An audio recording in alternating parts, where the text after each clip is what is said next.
Everyone, welcome back to the channel. Today we rejoin you in the garage as we work on our 92 Acura Legend. Today we're going to be replacing a lower ball joint. If you're unfamiliar with what a ball joint is, it's that articulating a pivot point within your suspension that allows it to move as the car travels over the terrain. Well, ours experienced a boot rip at some point and all the grease got washed out with dirt being introduced as a replacement, so we need to replace it. It's starting to creak, and that is a strong sign that it has gone beyond its life. So we're going to be replacing it with a Sankey 555 ball joint. If you're not familiar with this company, it is a Japanese brand. It is also the OEM supplier for many Honda and Acura ball joints. So high quality here. Now we're going to be replacing this in just one side. The driver's side is affected here. So let's go ahead and get you in on the action. All right, let's go over everything you'll need to do this job. You'll need a hammer, a snap ring plier, some regular needle nose pliers, assortment of sockets. You're going to need some flathead screwdrivers just to make the job a little bit easier. Certainly a ball joint removal tool such as this. You can rent this from your local parts store, usually for free. A ball joint kit, which you can also rent from your local parts store for free. You're going to need a 36 millimeter axle nut remover socket. You're going to want some light, so get a LED light. You're going to need your new ball joint. Here's the part number for that right up on there. You're going to need some cotter pins to replace the cotter pins if you're not removing the other ball joints. If you want to do some cleaning, simple green. Definitely a torque wrench. And if you've got a stubborn ball joint, never hurts to have a little bit of fire on hand to help it go a little bit easier. So let's go ahead and get into the job. All right, so let's bring you in on what our job is. So what we have to do to get to the lower ball joint, which is down here on the back side, is remove our brake caliper. We have to remove our tie rod end from the knuckle. You can see that right here. And we have to separate this spindle from the upper control arm, along with remove all of our brake lines and ABS brackets that kind of hold everything together.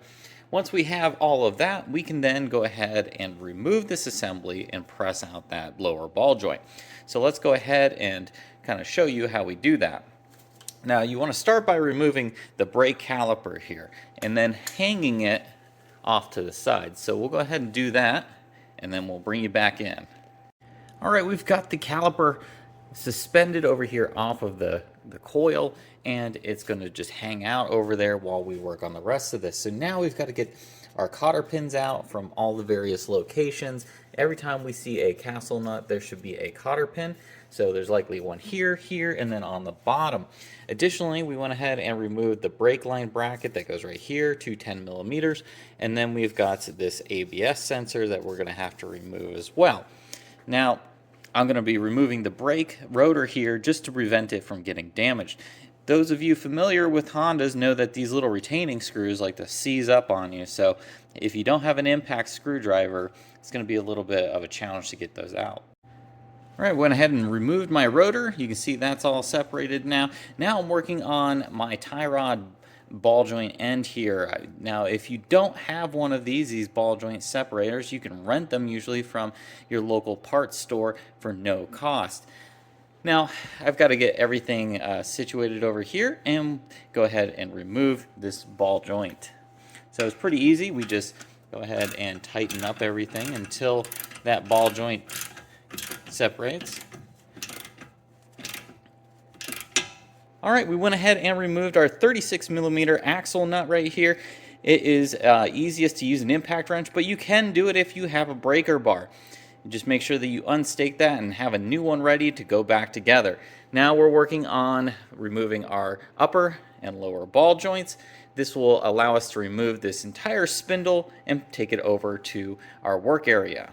All right, once you get your 3 ball joints out, you got your lower, your top, and your tie rod end. This whole assembly will just kind of come out by lifting at the whole spindle here. Now we've got to get that lower ball joint out.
All right, and we've got the ball joint out. It was a little bit of a fight, but we used some heating and we were able to break the surface tension and then hammer it out. That's really the easiest way to do a ball joint removal since this guy is already done.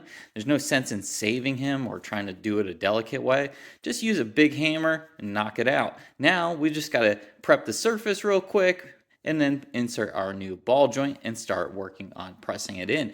The one that we're going to be installing, you do want to take your time and make sure that it goes in nice and evenly and smooth so that you don't have any issues in the future.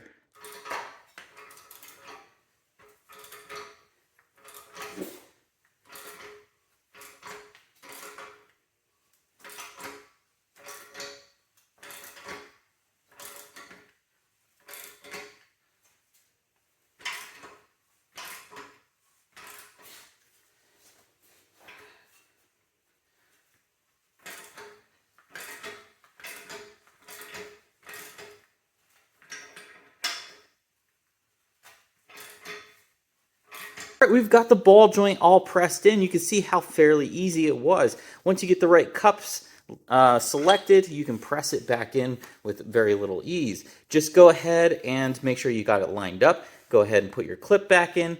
Put a little bit of grease right in there and make sure that you got nice smooth function, and put your boot back on. You don't want to do this with the boot on because it'll likely rip the boot and then you'll have to get a new boot. So we'll go ahead and put all this back together and clean it up a little bit. All right, we've got everything prepped and ready for our spindle to go back in. Now, we just have to make sure that we don't damage the boot as we reinstall everything and get this axle input shaft lined up just right so it goes into the wheel bearing. Now, this would be a great opportunity to take a look at anything else that you think might need to be replaced. You know, any ball joints, any other suspension components, because you've got most of the way there. Now we'll go ahead and do an inspection and put everything back together. All right, here's our torque specs for everything to go back together. So our upper ball joint is going to be 29 to 35 foot-pounds. Our tie rod end there is going to be 36 to 43. And our lower ball joint is 51 to 58. Our front spindle nut is 242. Now make sure that you put in new cotter pins for everything and torque it down to spec. You'll be good to go. So we'll go ahead and do that right now. Okay, you can see that our spindle is back in. We went ahead and put that lower ball joint and then swung the axle in so that it didn't tear the bottom ball joint boot and was able to line up the splines really easy. Then we just drop the control arm in and lightly put these castle nuts on while we go ahead and get our torque wrench and get everything set up.